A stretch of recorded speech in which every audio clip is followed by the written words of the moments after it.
जय श्री राम दोस्तों।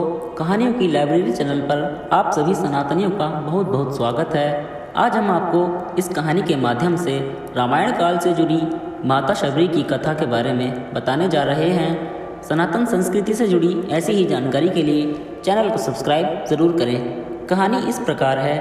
बात भगवान राम के जन्म से पहले की है, जब भील आदिवासी कबीले के मुखिया अज के घर बेटी पैदा हुई थी। उसका एक नाम श्रमणा और दूसरा नाम शबरी रखा गया। शबरी की माँ इंदुमती उसे खूब प्यार करती थी। बचपन से ही शबरी पशु पक्षियों की भाषा समझकर उनसे बातें करती और जब शबरी की माँ उसे देखती तो कुछ समझ नहीं पाती थी। कुछ समय बाद एक पंडित ने शबरी के परिवार को बताया कि वो आगे चलकर सन्यासी बन सकती है। इस बात का पता चलते ही शबरी के पिता ने उसका रिश्ता तय कर दिया। जैसे ही शादी का दिन नज़दीक आया, शबरी के घर वालों ने खूब सारी बकरियां और अन्य जानवर घर के पास लाकर बांध दिए। एक दिन शबरी की माँ जब उसके बाल बना रही थी तो उसने माँ से पूछा, इतने सारे जानवर हमारे घर क्यों लाए गए हैं? माँ ने जवाब दिया, बेटी तुम्हारा विवाह होने वाला है, इसलिए हम लोगों ने इनका इंतज़ाम बलि के लिए किया है। तुम्हारी शादी के दिन ही बलि प्रथा होगी और फिर इनसे स्वादिष्ट भोजन बनाकर सबको परोसा जाएगा। यह सब सुनकर शबरी दुखी हो गई। काफ़ी देर तक शबरी ने उन जानवरों को आज़ाद करने के बारे में सोचा। सोचते सोचते शबरी के मन में हुआ कि अगर ये जानवर यहाँ नहीं होंगे तो इनकी बलि रुक सकती है। ऐसा नहीं हुआ तो मेरे घर से कहीं चले जाने पर ही यह बलि रुकेगी। जब मैं ही नहीं रहूँगी तब ना विवाह होगा और न ही बलि प्रथा। इससे मासूम जानवर बच जाएंगे। इसी सोच के साथ जानवरों को रखी गई जगह पर शबरी पहुंची। उसने सोचा कि उन्हें खोल देती हूँ, लेकिन वो ऐसा कर नहीं पाई। उसके बाद शबरी जंगल की तरफ भागने लगी। भागते भागते शबरी ऋषिमुख पर्वत पहुंच गई। वहाँ करीब 10,000 ऋषि रहा करते थे। शबरी को लगा कि वो भी इसी जंगल में किसी तरह ऋषि मुनियों की सेवा करके अपना जीवन जी लेगी। वो चुपचाप उसी जंगल में एक हिस्से में किसी तरह से रहने लगी। शबरी रोजाना ऋषि मुनियों की झोपड़ी के आगे झाड़ू लगाती और हवन के लिए लकड़ियाँ भी लाकर रख देती। ऋषि मुनियों को समझ नहीं आ रहा था कि जंगल में उनके काम अपने आप कैसे हो रहे हैं। एक दिन शबरी को किसी ऋषि ने देख लिया।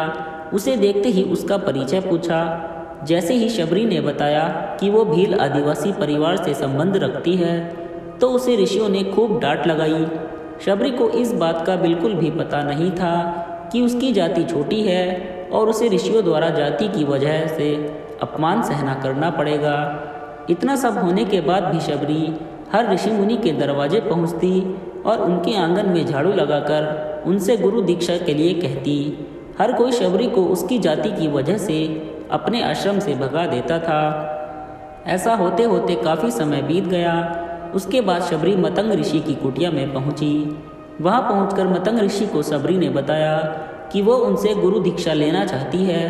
उन्होंने खुशी खुशी उसे अपने गुरुकुल में रहने दिया और भगवान से जुड़ा ज्ञान देते रहे। शबरी ने भी अपने गुरु मतंग ऋषि की सेवा करने में कोई कसर नहीं छोड़ी। वो गुरुकुल के भी सारे काम करती थी। शबरी से खुश होकर मतंग ऋषि ने उसे बेटी मान लिया था। समय के साथ मतंग ऋषि का शरीर बूढ़ा हो गया। उन्होंने एक दिन शबरी को अपने पास बुलाया और कहा, बेटी मैं अपना देह त्यागना चाह रहा हूँ। बहुत साल हो गए इस शरीर में रहते रहते। शबरी ने दुखी मन से कहा, आपके ही सहारे मैं इस जंगल में रह पाई हूँ। आप ही चले जाएंगे तो मैं जीकर क्या करूँगी? आप अपने संग मुझे भी ले जाइए, मैं भी देह त्याग दूँगी।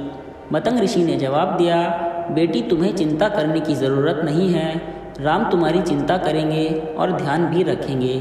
शबरी ने राम का नाम सुनने के बाद पूछा, वो कौन हैं और उन्हें मैं किस तरह से ढूंढूंगी? मतंग ऋषि ने बताया, राम कोई और नहीं भगवान हैं। वो तुम्हें सारे अच्छे कर्मों का फल देंगे। तुम्हें उन्हें ढूंढने की कोई ज़रूरत नहीं है। वो एक दिन खुद तुम्हें खोजते हुए इस कुटिया में आएंगे और तुम्हें उनके हाथों ही मोक्ष मिलेगा। तब तक तुम इसी आश्रम में रहो। इतना कहते ही मतंग ऋषि ने अपना शरीर त्याग दिया। शबरी के मन में मतंग ऋषि के जाने के बाद से एक ही बात थी कि भगवान राम स्वयं उससे मिलने आएंगे। वो रोज़ भगवान राम से मिलने के लिए बाग से अच्छे अच्छे फूल लाकर पूरा आश्रम सजाती और भगवान के लिए बेर तोड़ कर लाती।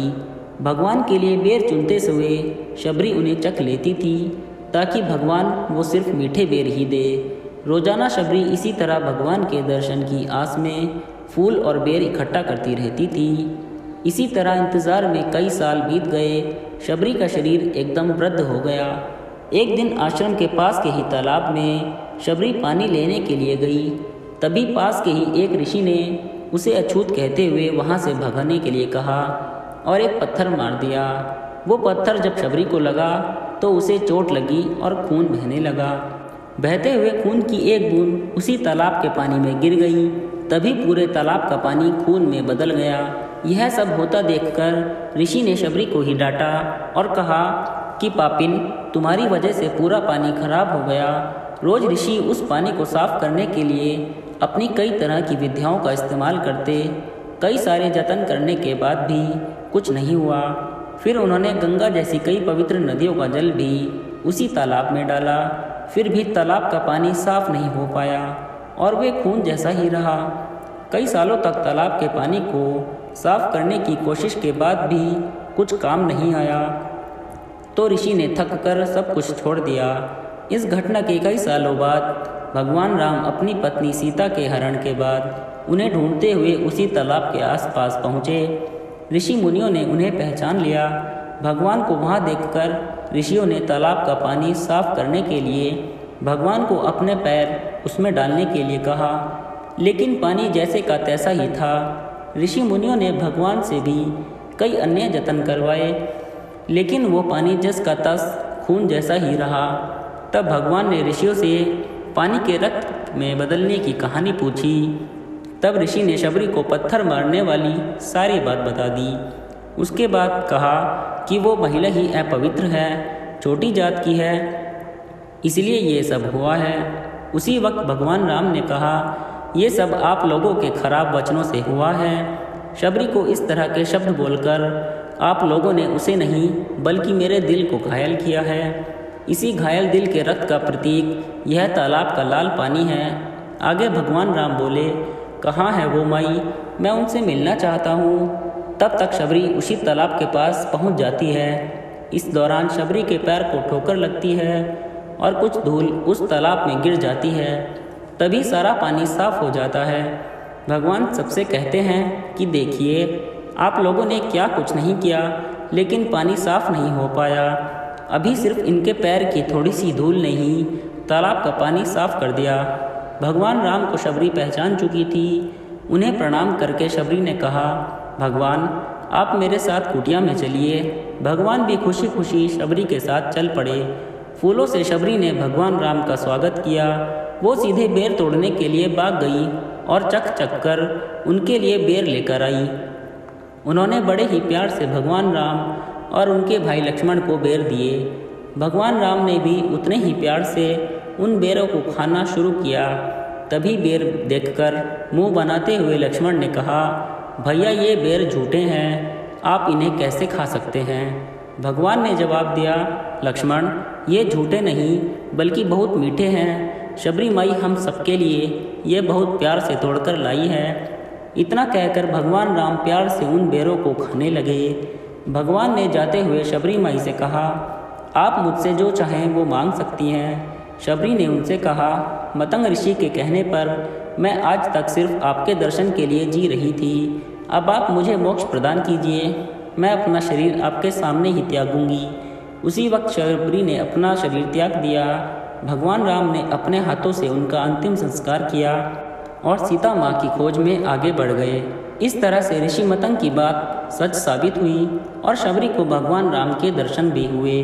तभी से भगवान राम को शबरी के राम भी कहा जाने लगा।